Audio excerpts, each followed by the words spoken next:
File আপলোডের দ্বিতীয় টিউটোরিয়ালে আপনাদের সবাইকে স্বাগতম। তো এই টিউটোরিয়ালে দেখাচ্ছি যে ফাইল আপলোড কিভাবে করা হয়। তো ফার্স্ট হচ্ছে এখানে আমাদের একটা নেম দিতে হবে, অর্থাৎ যে ইনপুট ফিল্ডটা নিয়েছে এটার একটা নেম দিতে হবে। তো আমি একটা নেম দিলাম হচ্ছে ইমেজ। তারপর হচ্ছে আমাদের অ্যাকশন একটা বাটন দিতে হবে যেটা হচ্ছে সাবমিট করার জন্য পোস্ট ডাটাটাকে। তো আমি এটা সেভ করলাম। তো সেভ করে আমাদের তারপরে যে কাজ সেটা হচ্ছে আপলোড ডট পিএইচপি নামে একটা ফাইল ক্রিয়েট করা। তো আমি সেটা করছি এখন, সেটা এখানে সেভ করছি আমরা আপলোড ডট পিএইচপি। তো এখন হচ্ছে এখানে যে কাজটা করবো সেটা হচ্ছে আমাদের অ্যাকশন। তো আমরা পিএইচপি ট্যাগ দিয়ে শুরু করে পিএইচপি ট্যাগ দিয়ে শেষ করলাম। আর এখানে এখন আমি একটা ছোট্ট এক্সাম্পল দেবো, সেটা হচ্ছে একটা ভেরিয়েবলের সাথে আপনাদের পরিচয় করে দিব। আমরা যেমন গ্লোবাল স্কোপ ইউজ করেছি, আপনাদের মনে আছে কি না? গ্লোবাল স্কোপ পোস্ট অনেকটা ঠিক এরকম।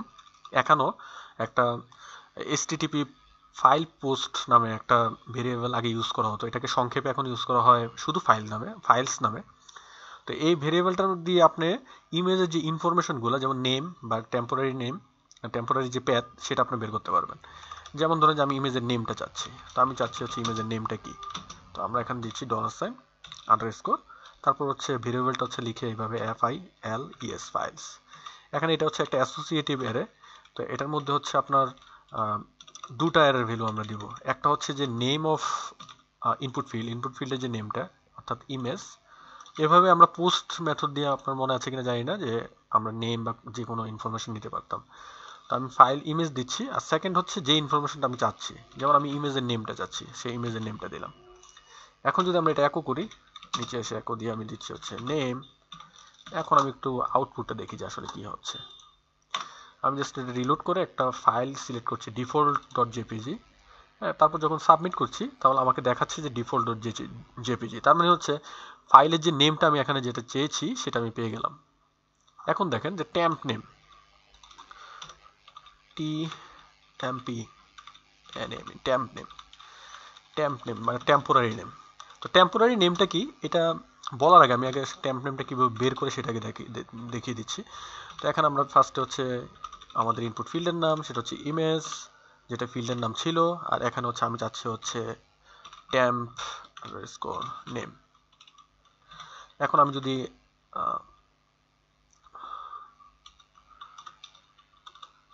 এটাকে একো করি,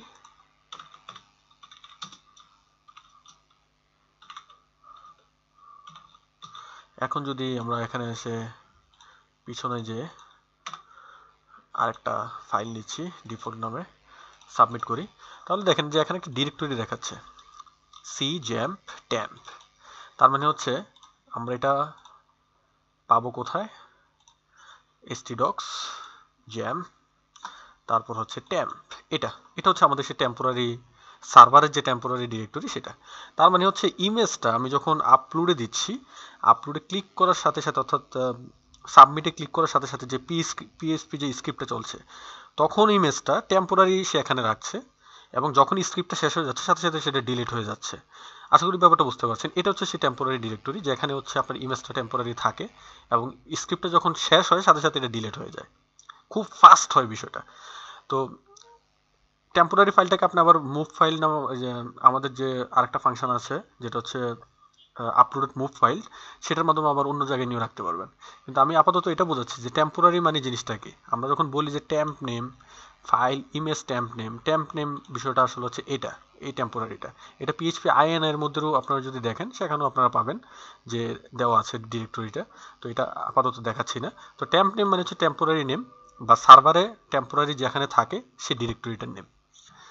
তো এখন আসি আমরা আমাদের মেইন ইমেজ আপলোডে। তো আমরা মেইন ইমেজ আপলোড যেটা করবো সেটা হচ্ছে আমাদের মুভ আপলোডেড ফাইল, এবং সেটার মধ্যে আমাদের দুটো প্যারামিটার থাকে।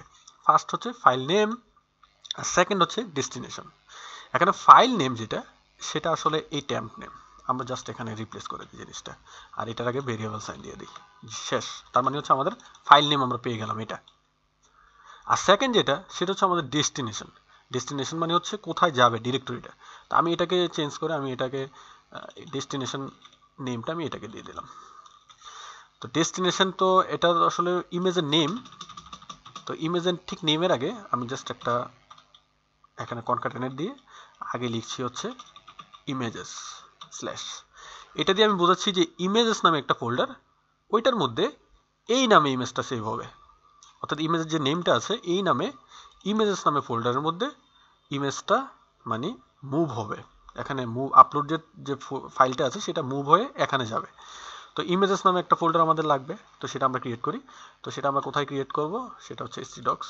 আমি ম্যানুয়ালি দেখাচ্ছি যাতে আপনারা বিষয়টা বুঝতে পারেন।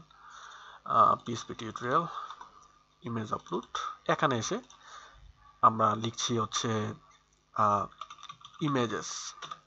তার মানে ইমেজেস নামে আমি একটা ফোল্ডার ক্রিয়েট করলাম। আর এটা হচ্ছে যে নেম দিয়ে এটা সেভ হবে। এখন হচ্ছে নিচে যেটা দেওয়া আছে সেটা হচ্ছে ফাইল নেম, মানে টেম্পোরারি নেম যে প্যাথ আছে সেটা। তো সেটা আমি এখানে নিচে ডেস্টিনেশনটা, আমি এই ডেস্টিনেশনটা কপি করি, এটা তারপর এখানে পেস্ট করে দিই।